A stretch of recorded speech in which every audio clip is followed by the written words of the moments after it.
ہمارے چینل پر آپ سب کو خوش آمدید۔ اگر آپ نے ابھی تک ہمارے چینل کو سبسکرائب نہیں کیا تو جلدی سے کر لیجئے اور بیل آئیکن بٹن کو پریس کر دیجئے تاکہ ہماری تمام نئے آنے والی ویڈیوز آپ کو ٹائملی مل سکیں۔ آج میں آپ کو اپنی کہانی سنانے جا رہی ہوں۔ میری شادی ایک نشئی سے کر دی گئی کیونکہ میں ایک غریب باپ کی بیٹی تھی۔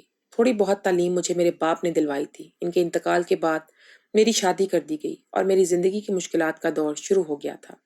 میرا نشئی شوہر مجھے مارتا، جب جب اس کا نشہ اترتا سارا دن نشے میں رہتا۔ کام کر نہیں سکتا تھا، نشے کی وجہ سے گھر کی ہر چیز تقریباً اس کے نشے کی نظر ہو چکی تھی۔ وہ نشے میں پڑا رہتا اور میرے لیے زندگی مشکل ہو رہی تھی۔ میں نے نوکری کر لی کہ کچھ آسانی ہو جائے گی، لیکن اللہ کو کچھ اور ہی منظور تھا۔ میں ایسے مقام پر پہنچ گئی کہ سنبھلنا مشکل ہو گیا، اور یہ سب آنر کے بیٹے نے کیا، جس کے لیے میں ایسا سوچ بھی نہیں سکتی تھی۔ میں خوبصورت تھی، جوان تھی، میری بھی کچھ خواہشات تھیں۔ ایک دفعہ آنر بیمار ہو گیا اور اس کی بیماری نے میری زندگی پلٹ کر رکھ دی، کیونکہ آنر کی بیماری کے بعد اس کی جگہ ان کے بیٹے نے آفس آنا شروع کر دیا تھا۔ آنر تو تھوڑے بزرگ تھے، اس لیے میں ان سے بات کرتے ہوئے جھجکتی جاتی تھی، لیکن ان کے بیٹے سے بات کرتے ہوئے مجھے بالکل بھی کچھ جھجک نہیں ہوتی تھی۔ میں ان کی پرسنل سیکرٹری تھی، اس لیے ان کے ساتھ جاتی تھی۔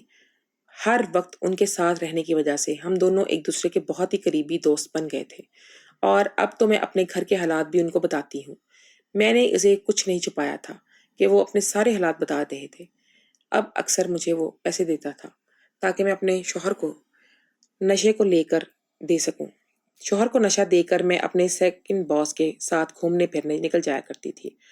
اکثر ہم لوگ ہوٹلنگ کرتے تھے، لیکن ہماری دوستی ایک حد کے اندر ہی رہی، اور تقریباً 3 ماہ بعد دوبارہ سے آنر نے آفس سنبھال لیا۔ لیکن یہ 3 ماہ میری زندگی کے خوبصورت ترین دن تھے، جن میں آنر کا بیٹا ہر لمحہ میرے ساتھ ہوا کرتا تھا۔ آنر نے آفس دوبارہ جوائن کرنے کے بعد ہمارا رابطہ ختم کروا دیا۔ ہمارا رابطہ لیکن ختم نہیں ہوا، اور ہم ایک دوسرے سے رابطے میں رہتے۔ میں آنر کے ہاف لیو لے کر ان کے بیٹے کے ساتھ چلی جایا کرتی تھی۔ باس بھی منع نہیں کرتے تھے۔ زندگی ایک نئے دور سے داخل ہو رہی تھی، اور میرے ساتھ ایسا ہی منظر کیوں ہوا؟ شادی ایسے شخص سے کیوں ہوئی جو نشہ کرتا ہے، جو بیوی کو مارتا ہے؟ میری شادی ایسے شخص سے بھی ہو سکتی تھی نا، جیسا کہ آنر کا بیٹا ہے۔ اگر مجھ میں کوئی کمی ہوتی تو میری طرف وہ ہستی کا ہاتھ نہ بڑھاتا۔ یہ میری زندگی میں آنے والا پہلا مرد تھا، اسے میں کسی طور پہ محبت کر ہی نہیں سکتی تھی، اس لیے میری زندگی میں محبت والا خانہ خالی تھا۔ جیسے آہستہ آہستہ آنر کے بیٹے نے قدم جمانا شروع کر دیے، ہماری دوستی حد سے نکل کر محبت میں داخل ہو گئی۔ میں نے اس کی دوستی سے ہاتھ کھینچ لیا۔ میں نہیں چاہتی تھی کہ اس حد تک میری محبت کی بات پہنچے اور وہ اس چیز کا مذاق اڑائے، کیونکہ میرے دل میں یہ ڈر تھا اگر اسے میری محبت کے بارے میں پتہ چل گیا تو شاید مجھ سے دوستی ختم کر دے۔ مجھے یہ صورتحال بہت عجیب لگ رہی تھی۔ شاید اسے بھی میرے رویے کے بارے میں پتہ چل گیا تھا اور اسے مجھ سے پوچھ لیا تھا کہ میں اسے کھچی کھچی کیوں رہتی ہوں۔ میں نے بہت کوشش کی کہ میں اس کو بتاؤں اور وہ اس چیز کا مذاق اڑائے، کیونکہ میرے دل میں یہ ڈر تھا کہ اگر میری محبت کے بارے میں پتہ چل گیا تو شاید وہ مجھ سے دوستی ختم کر دے۔ مجھے یہ صورتحال بہت عجیب لگ رہی تھی۔ شاید اسے بھی میرے رویے کے بارے میں پتہ چل گیا تھا اور اس نے مجھ سے پوچھ لیا کہ میں اسے کھچی کھچی کیوں رہتی ہوں۔ میں نے بہت کوشش کی کہ میں اس کو اصل بات نہ بتاؤں، لیکن اس کے اظہار محبت نے مجھے بھی مجبور کر دیا، اور میں نے بھی اس کو بتا دیا کہ میں بھی اس سے محبت کرنے لگی ہوں۔ اب ہمارے تعلق نے ایک نیا رخ اختیار کر لیا تھا، اور میرے شوہر کی وہی روٹین تھی۔ وہ اپنی مرضی سے کھانا کھاتا، نشہ کر کے پڑا رہتا۔ اب تو میں اسے شادی سے تنگ آ گئی تھی، اس لیے اس کو خود ہی نشے کی زیادہ مقدار دے دیتی تاکہ وہ چپ چاپ پڑا رہے، کیونکہ وہ ہوش میں ہی نہیں ہوتا تھا۔ اس لیے اس کا مارنا پیٹنا، گالیاں دینا کم ہو گیا، لیکن وہ جیسے ہی ہوش میں آتا مجھے پھر سے مارنا پیٹنا سٹارٹ کر دیتا۔ لگتا تھا جیسے اسے میرے بارے میں معلوم ہو گیا ہے، اور اکثر وہ میرے آنر کے بیٹے کا نام لے کر مجھے گالیاں دیتا، لیکن میں اس چیز سے زیادہ پرواہ نہیں کرتی تھی، کیونکہ اب میں جلد از جلد اس پاگل انسان سے جان چھڑوانا چاہتی تھی، اور نہ ہی مجھ سے انتظار ہو رہا تھا۔ اس لیے ایک دن میں نے اپنے آنر کے بیٹے، جس کا نام شاویز تھا، اس سے کہا کہ وہ اب کوئی اس طرح کا حل کرے تاکہ میری جان چھوٹ جائے اس سے۔ اس نے مجھے یقین دلایا کہ بہت جلد اس انسان سے میری جان چھوٹ جائے گی۔ مجھے کیا معلوم تھا کہ میں جس کو قید خانہ سمجھ رہی ہوں وہ میرا سائبان ہے، اور جس کو سائبان سمجھ رہی ہوں وہ صرف ایک سراب ہے۔ ایک دن میرا اور شاویز کا کینڈل لائٹ ڈنر کا پروگرام بن گیا۔ میں رات کو گھر آئی اور جلدی جلدی تیار ہو رہی تھی۔ اس دن میں اپنے شوہر کے لیے نشہ لانا بھول گئی تھی، اس لیے وہ مجھے گالیاں بک رہا تھا اور میں نے سوچا کہ بولتا ہے تو میں گھر سے نکل جاؤں گی اور واپسی پر اس کے لیے نشہ لے آؤں گی تو اسے کچھ بھی یاد نہیں رہے گا۔ مجھے تیار ہوتے دیکھ کر اس کو نہ جانے کیا ہوا اور اس نے مجھے مارنا شروع کر دیا۔ ہم دونوں کی جاہلوں کی طرح چلا رہے تھے۔ وہ مجھے مار رہا تھا اور میں اس کو گالیاں دے رہی تھی۔ شاویز مجھے لینے کے لیے آ گیا اور گھر کے اندر اسے شور سن کر وہ اندر آیا اور جب اس نے دیکھا کہ میرا شوہر مجھے مار رہا ہے، اس نے میرے شوہر کو زور سے دھکا دے دیا جس کی وجہ سے وہ دور جا گرا۔ میرا شوہر میرا سائبان تھا۔ میرے شوہر نے شاویز کو دیکھ کر اس کو گالیاں دینا شروع کر دی اور ان دونوں میں ہاتھا پائی شروع ہو گئی اور میں ان کے بیچ بچاؤ کرانے کی کوشش کر رہی تھی۔ اسی دوران میرا شوہر گرا اور اس کے سر میں میز کا کونا لگا جس سے اس کا خون نکلنا شروع ہو گیا۔ شاویز نے اور مجھے کہا کہ میرے ساتھ چلو۔ میں اپنے شوہر کو اسی حالت میں بننے کے لیے چھوڑ کر نکلنے لگی تھی۔ گھر کی جو چیزیں قیمتی تھی وہ اٹھاتی کیونکہ باقی سب تو کچھ میرے شوہر کے پاس بھی ہونا تھا۔ اپنا نشہ پورا کر لیا تھا۔ اس وقت تو میں شاویز کے ساتھ آ گئی تھی، لیکن اس کے بعد مجھے اپنے لیے فیصلہ کرنے پر پچھتاوا ہو رہا تھا کہ مجھے ایسے آنا نہیں چاہیے تھا۔ کس کے ساتھ رہوں گی میں؟ شاویز نے مجھے یقین دلایا کہ وہ میرے لیے الگ گھر لے گا۔ اس وقت اس نے مجھے دوست کے فلیٹ میں چھوڑا اور اس کا دوست شاید کہیں باہر تھا، اس لیے وہ فلیٹ خالی تھا۔ 2 دن سے میں اس فلیٹ میں موجود تھی اور مجھے اب سمجھ نہیں آ رہی تھی کہ میں کہاں جاؤں، کیونکہ میں شوہر کو مرنے کے لیے چھوڑ آئی تھی، لیکن وہ مرا نہیں ہے یا نہیں اس بارے میں مجھے بھی کچھ معلوم نہیں تھا۔ آج 2 دن ہو گئے تھے۔ شاویز نے بھی پلٹ کر خبر نہیں لی تھی۔ میں نے اس کو خود فون کیا تھا۔ اس نے بتایا کہ وہ میری طرف آ رہا ہے۔ میں نے سوچا کہ جب وہ آئے گا تو اس سے بات کر کے اپنے شوہر کے بارے میں معلوم کروں گی، لیکن مجھے کیا معلوم تھا کہ میرے ساتھ آگے کیا ہونے والا ہے۔ جب مجھے بیل کی آواز آئی تو میں نے جا کر دروازہ کھولا۔ دروازے پہ شاویز موجود تھا۔ میں خوشی سے اس کے گلے لگ گئی اور یہ دیکھنا ہی بھول گئی کہ وہ اکیلا نہیں تھا۔ جب وہ اندر داخل ہوا، اس کے ساتھ اندر داخل ہونے والی شخصیت کو دیکھ کر میں چونک گئی۔ میں نے اس سے پوچھا کہ یہ کون ہے تو اس نے اشارہ کر کے مجھے کہا کہ چپ ہو جاؤ۔ وہ خاتون شاویز کے پیچھے چلتی ہوئی ٹی وی لاؤنج میں آ کر بیٹھ گئی۔ اس کی صورت کو دیکھ کر مجھے عجیب سا احساس ہو رہا تھا، لیکن میں اس کو کوئی نام نہیں دے پا رہی تھی۔ وہ ان سے کافی عمر میں بڑی تھی اور بہت زیادہ تیار ہو کر آئی تھی، جیسے کسی فنکشن میں جا رہی ہو، اور یہی چیز مجھے عجیب لگ رہی تھی۔ وہ مجھے بڑی عجیب نظروں سے دیکھ رہی تھی۔ میں نے سوالیہ نظر شاویز کی طرف دیکھا۔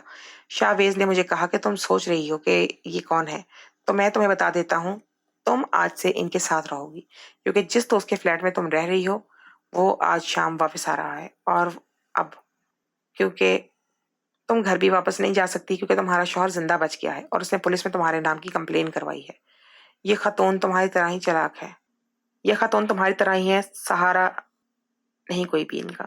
خواتین کے لیے انہوں نے ایک ادارہ بنایا ہے، ان کے ساتھ رہو، جلدی سے تم شادی کر لو، لیکن تم سے شادی کر کے مجھے تمہارے شوہر کو کافی بندوبست کرنا پڑے گا۔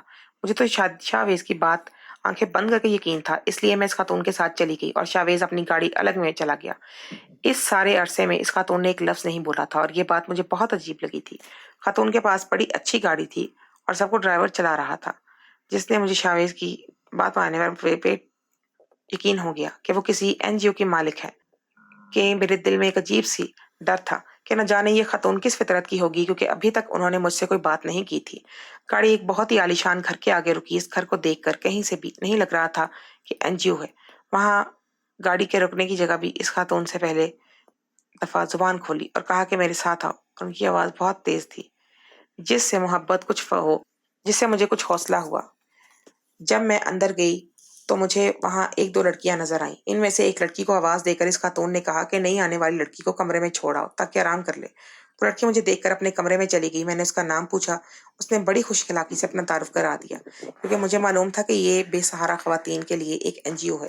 اس لیے میں نے اس سے یہ نہیں پوچھا کہ وہ یہاں کیوں رہتی ہے اور کب سے ہے، کیونکہ اس طرح کی بات پہلے ہی ملاقات میں پوچھنا مناسب نہیں۔ اس لیے جب وہ کمرے میں چھوڑ کر مجھے گئی تو میں پرسکون ہو کر سو گئی۔ 2 دنوں سے میرے ذہن میں جو کچھ بوجھ تھا کہ پتہ نہیں میرا شوہر مر گیا یا نہیں، وہ بہت کم ہو گیا تھا، اور اس کے بعد اب میں ایک محفوظ ہاتھوں میں تھی۔ یہ بات میرے ذہن کے لیے ہی بہت اطمینان لا رہی تھی۔ مجھے سوتے ہوئے نہ جانے کتنا وقت گزر گیا تھا کہ ایک عجیب سی آواز سے میری آنکھ کھلی۔ مجھے یوں لگا جیسے کہیں کوئی گانا گا رہا ہو، لیکن یہ کوئی حیرت کی بات تو ہوئی تھی۔ شاید کوئی گانے کا شوق پورا کر رہا ہو، مجھے خود اندازہ ہو جائے گا۔ اس لیے میں چپ چاپ بیٹھی رہی۔ تھوڑی دیر بعد دروازہ کھلنے کی آواز آئی اور جو میرے کمرے میں داخل ہوا اسے دیکھ کر قدموں تلے سے زمین نکل گئی۔ میں فوراً اٹھ گئی۔ اس شخص نے آگے بڑھ کر میرا ہاتھ تھام لیا اور اس نے اس کو زور سے دھکا دیا۔ اٹھ کر باہر بھاگ گئی، لیکن باہر کے مناظر تیز تیز تھے۔ پھر قدموں کو ایسے منجمد کر دیا جیسے زمین پر اور اٹھ کر باہر بھاگ گئی، لیکن باہر کے منظر پھر قدموں تلے سے ایسے منجمد کر دیا جیسے زمین میرے قدم جکڑ لیے ہوں۔ باہر بہت سی لڑکیاں مختلف لباس پہن کر ادھر ادھر گھوم رہی تھی، کچھ پاؤں میں گھنگرو باندھ کر ناچ رہی تھی، ایک دو لڑکیاں گانا گا رہی تھی، ایک کمرے میں بہت سے مرد بیٹھے تھے۔ یہ سب کچھ دیکھ کر ایک لمحے میں مجھے سمجھ آ گیا کہ یہ کون سی NGO نہیں ہے بلکہ ایک کوٹھا ہے، اور شاویز صاحب نے مجھے دھوکہ دیا ہے، یا اس خاتون نے شاویز کو دھوکہ دیا ہے۔ میں جلدی سے کمرے میں بھاگ گئی، فون اٹھا کر شاویز کو فون کر سکوں، لیکن میرے کمرے سے فون غائب تھا۔ باہر نکل کر میں پورے گھر میں فون تلاش کرنے لگی اور کوشش بہت کی، لیکن کہیں بھی مجھے فون نظر ہی نہیں آیا۔ باہر نکلنے والے راستے بند تھے اور ان کے آگے صندوق اٹھائے گارڈ کھڑے تھے جو باہر نکلنے کی اجازت نہیں دے رہے تھے۔ میں مکمل طور پر پنجرے میں جکڑی جا چکی ہوں۔ شاویز سے رابطے کا کوئی ذریعہ ہی نہیں تھا۔ رات کو جب میرا ایک تو بچ گیا۔ باہر نکلنے والے دروازے بند تھے اور ان کے آگے بندوق اٹھائے گارڈ کھڑے تھے جو باہر نکلنے کی اجازت نہیں دے رہے تھے۔ میں مکمل طور پر پنجرے میں جکڑی جا چکی تھی۔ شاویز سے رابطے کا کوئی ذریعہ نظر نہیں آ رہا تھا۔ رات کو جب محفل ختم ہوئی تو مجھے معلوم ہوا کہ وہ خاتون کوٹھے کی مالک ہے۔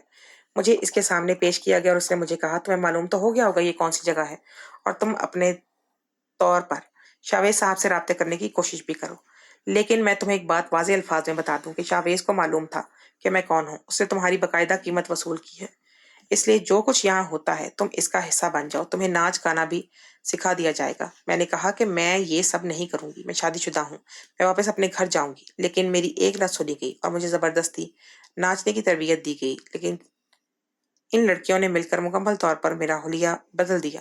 میں اپنے پہلے سادہ حلیے میں زیادہ اچھی رہتی تھی۔ میں نے کہا کہ یہ میں نہیں کروں گی، میں شادی شدہ ہوں، اور مجھے زبردستی ناچنے کی تربیت دی جانے لگی۔ ان لڑکیوں نے مل کر مکمل طور پر میرا حلیہ بدل دیا۔ میں پہلے بہت سادہ نہیں رہتی تھی، لیکن اب تو میں خود حیران آئینے میں دیکھ کر پریشان ہو رہی تھی۔ میرے لمبے بالوں کو کاٹ کر ان کی عجیب سی شکل بنا دی گئی، ان کو رنگ کیا گیا، میرے چہرے پر نہ جانے کیا کیا کیا گیا تھا کہ میں خود کو پہچان ہی نہیں پا رہی تھی۔ ناچنے سے انکار کرتی تو مجھے مارتے، ایسے میں وہ اپنے شوہر کو یاد کرتی جو صرف نشے کا ملنے پر مجبور تھا کہ اس کی موجودگی میں کم از کم میری عزت کو حفاظت تھی نا۔ شاویز کا ویزا ختم ہونے پر ضرور تھا، لیکن کبھی بھی ان کی عزت کا سودا نہیں کیا تھا، اور وہی مجھے یہاں بٹھا دیا گیا اور مجھے یقین نہیں آ رہا تھا، لیکن نہ یہاں سے نکلنے کا کوئی راستہ مجھے سمجھ آ رہا تھا۔ مگر حیرت کی بات تھی کہ وہ آدمی جو مجھے پہلی رات کمرے میں نظر آیا تھا، اس کے بعد وہ کبھی نظر نہیں آیا۔ تو میں سمجھی، اچھے سنی، میں تو اس کی لاشعوری طور پر منتظر تھی۔ اس کی وجہ سے یہ تھی صرف کہ وہ اس آدمی سے پہلے دفعہ مجھے اپنے ارد گرد نظر آیا تھا۔ جب بھی میں شاویز کے کہیں جاتی تو مجھے وہ نظر آ جاتا تھا اور مجھے محسوس ہوتا کہ جیسے وہ میری نگرانی کر رہا ہو۔ اور اس دن اپنے کمرے میں دیکھ کر اسے مجھے حیرت ہوئی تھی، کیونکہ اس کے بعد وہ مجھے کبھی نظر نہیں آیا تھا، اور یہ بات بھی میرے لیے پریشانی کا باعث تھی، کیونکہ وہ ایک ایسا انسان تھا جو جانتا تھا کہ میں شادی شدہ ہوں اور کم از کم وہ میری مدد کر سکتا تھا۔ میں نے اس جگہ سے بھاگنے کی بہت کوشش کی، لیکن میری کوشش بھی تو کارآمد ثابت نہیں ہوئی، اور اس دوران میں ایک حیرت کے مارے رکاسا بن گئی، اور کم از کم وہ میری مدد کر سکتا تھا۔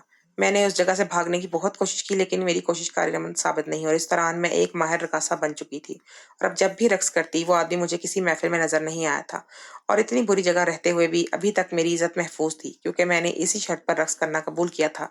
لیکن میں یہ بھی جانتی تھی کہ یہ سب وقتی ہے، اس لیے میری بات ماننی تھی تاکہ میں ان کو تنگ نہ کروں اور آرام سے رقص سیکھ جاؤں۔ خوبصورت ہونا بھی کبھی کبھی آپ کے لیے بہت سے مسائل کھڑے کر دیتا ہے۔ میرے ساتھ بھی کچھ ایسا ہی ہوا تھا۔ شاویز نے پہلے میری خوبصورتی سے فائدہ اٹھاتے ہوئے مجھے بیچ دیا، اور اب میں دیکھ رہی تھی بہت دن ہو گئے وہ عورت مجھے اپنی ہی نظر میں رکھتی، وہ ہر محفل میں موجود ہوتی۔ پہلے تو میں نے اس سے پرواہ نہیں کی، اس کو اپنے پاس گھومتے دیکھا، پھر مجھے خطرے کا احساس ہوا تو میں نے پھر واک کی۔ مجھے معلوم تھا کہ اس کو صرف پیسے سے پیار ہے اور وہ میرا سودا کر لے گی، اور وہی ہوا۔ ایک رات میں اپنے رقص کو مکمل کر کے کمرے میں واپس آئی تو وہ ایک شخص میرے پیچھے پیچھے کمرے میں پہنچ گیا۔ میں نے بولا، تو میرے کمرے میں کیوں آئے ہو؟ لیکن اس کی ایک ہی رٹ تھی کہ تمہاری قیمت ادا کر کے آیا ہوں۔ میں نے کہا، آپ کو میری شرط یاد ہے؟ تو اس نے کہا، تم ایک طوائف ہو، وہی کام کرو۔ میرے پاس تو کوئی اور راستہ نہیں تھا، لیکن میں نے پھر بھی اس کو زبردستی کمرے سے نکالنے کی کوشش کی، اور اسی ہاتھ پائی میں کمرے کا دروازہ کھل گیا اور میں اس کو دھکا دے کر اپنے کمرے سے نکال دیا۔ جبکہ دروازہ بند کرنے کے بعد کوشش کر رہی تھی وہ، تو میں نے تو اعتراض نہیں کیا، اس کے بعد کا اعتراض نہیں بنا کے دیا اسے تھوڑا سا بڑا۔ جب بھی میں دروازہ بند کرنے کی کوشش کر رہی تھی تو میں نے اس شخص کو بہت تیز سے اپنے کمرے کی طرف آتے دیکھا، جس کو میں اپنے آس پاس ہمیشہ دیکھتی آئی تھی اور جس کا مجھے انتظار تھا۔ اس نے مجھے دیکھا تو